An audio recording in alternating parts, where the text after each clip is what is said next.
What's up, Enduro guys? This is your program for the 12th of May. And because we've done lots of pause squats, we did a cycle of that, and a deload last week, we're going to be going in pretty hard on the muscular endurance stuff this week and subsequent weeks. So set yourself up for some strength gains in your legs with a 20 rep max test.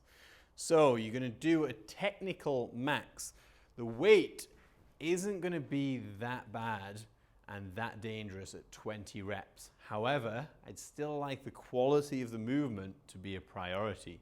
So squatting as low as possible whilst maintaining your lower back curve. So make sure that you're not getting into some funky positions just because you can do the squat. It doesn't mean that you should be doing the squat. Always think about quality first. And it's going to be a performance thing and a safety thing. So make sure that that's correct.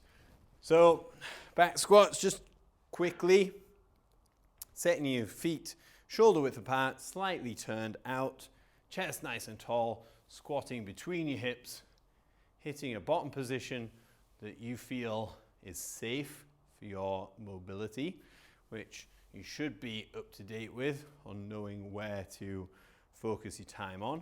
So you're going to do your 20 rep max squat.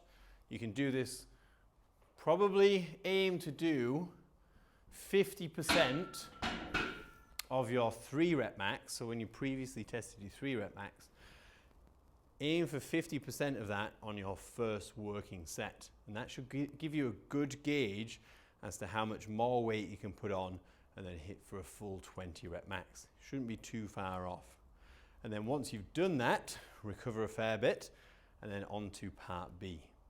We're going to go on to a nice burner, which I know some of you guys use watt bikes or turbo trainers. You have calories on these. So on the watt bike, 6 calories on an assault bike is a little bit different. So we're going to say 10 calories on a watt bike, 6 calories on an assault bike. I would prefer you to use an assault bike because it's great that you have the arms going as well. So nice and fast, 10 calorie watt bike, 6 calorie assault bike, straight off, 6 burpees, good quality burpees, and then back on, quick as you can. You're going to do that for 6 rounds. As soon as you finish those 6 rounds, without any break whatsoever, you're going to do 100 jumping alternate lunges. So the position for this, knee to the ground. Try not to allow your front knee to go too far in front of your ankle here. So we don't want to be in this position. A little bit more here because the other movements are going to be quite quaddy, especially the bike. So we're evening out. So jump to standing and swap mid-air.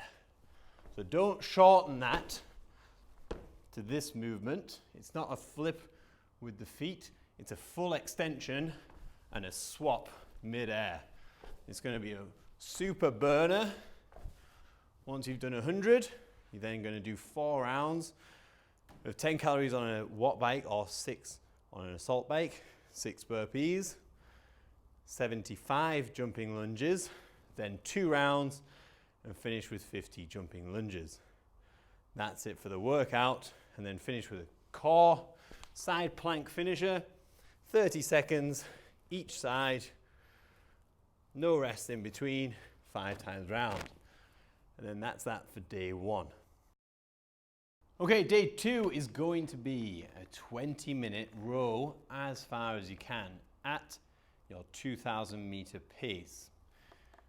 So if you say you got a 7-minute 2,000 meter, that's a 1:45 pace per 500.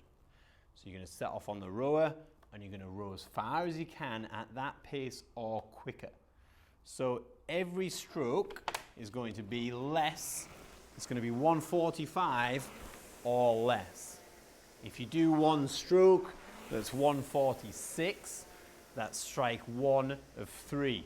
The second stroke, if it's 1:46 again, your third stroke, if it's 1:45 or less, you're back in the game. If it was 146, again for the third time, that's 3 strikes. You need to get off the rowing machine, complete 10 burpees, and then back on the rowing machine, probably taking a few breaths before you start rowing again. Now these screens will go off after 1 maybe 2 minutes, so you need to get back on the rower to then continue. So it's an incentive to row at that pace for as long as you can. Technically, it's your best 2,000 meter pace, so you should be able to get 2,000 meters on your first effort. But that depends on how much you want to crush yourself into a hole. What I would suggest on this one is to go further than 1,000 meters at that pace before you do any braking onto the burpees. But I'll leave that up to you. It might be more of a mental test than a physical. See how far you get. It'd be cool to actually see how far people do get. So if you're putting this on Instagram, tag us in so we can have a look. And then resting 5 minutes. You're going to do the second part of the workout. Now I've got dumbbells. You can use a barbell for this if you like. Dumbbells are pretty good so that you don't favor one side. But the point of this is some muscular endurance, not necessarily the stability gains of the dumbbells. So let's say 30 kilos for guys, 20 for girls, or if that's pretty heavy for you, go about 30 to 40% of what you tested, your 3 rep max strict press overhead. So that should be about right because we're going to be doing 15 minutes of it. So you're going to bench, blasting out quite a few reps. So I wouldn't be surprised. I've seen some guys get up to 70 reps on the first set, which is a big push. So use that as a gauge. I'd expect at least 30 reps. As soon as you break, you're going to stand and get into a hinge position and row. And you're going to do 10 rows with the same weight, dumbbells or barbell, as you use for the bench press. And that's that. So as many reps as you can in 15 minutes every time you break, 10 rows, and then get back on it. And that's that for day, what is that? 2. That's that for day 2. And day 3 is going to be a cracking workout for you Enduro guys. There's lots going on with it. So I say lots, it's 2 movements, but they're very big movements and they complement each other very well. It's 30 rounds of 6 burpee pull-ups and 6 goblet squats. Sounds easy. It's going to take a little while, so we've time capped it at 40 minutes. If you don't get it done in 40 minutes, then just stop there and then do lots of mobility to recover. So the burpees today, notice this bar is just slightly low enough that I can grab it on my tiptoes. So what I could do is, if I was going for an intensity workout, something very explosive, is use my hips a lot on the burpee. We don't want to do that today. So this would be a speed burpee. So flopping down, chest high, and then using your hips to stand. What I want you to do today is stay tight and press. So it's a full press up. Then, rather than like a jumping pull up, what I want you to do is, once you've done the press up part, hold the bar, strict pull up. So this will be full pace. Burpee pull-ups for today. There's lots and lots of reps. So inevitably you will start using your hips on the burpee and you will start doing jumping pull-ups, but try and do that style as much as you can and even bring it in towards the end. Once you've done those 6, 24 kilo kettlebell for guys, 16 for girls, a nice big 6 goblet squats. So these squats really encourage, because the weight's out the front, encourage a high chest and a nice hippie squat. And that's that for day 3. So good luck with that one. Hopefully you'll get it done in the 40 minutes. Let us know how you get on. So day 4 is going to be an interval session or a steady state cardio plus some mobility, depending on where you're at this week. If you're getting lots of bike time, then don't do this.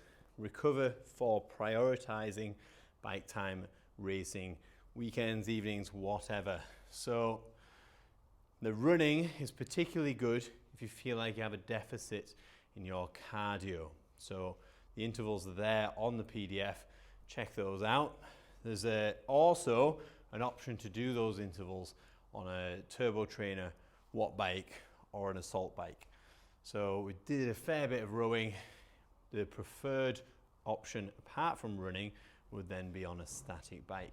So all of those options are there. And as always, if you've got any questions, please send them over. And that's that for this week. I'll see you next Sunday. Peace.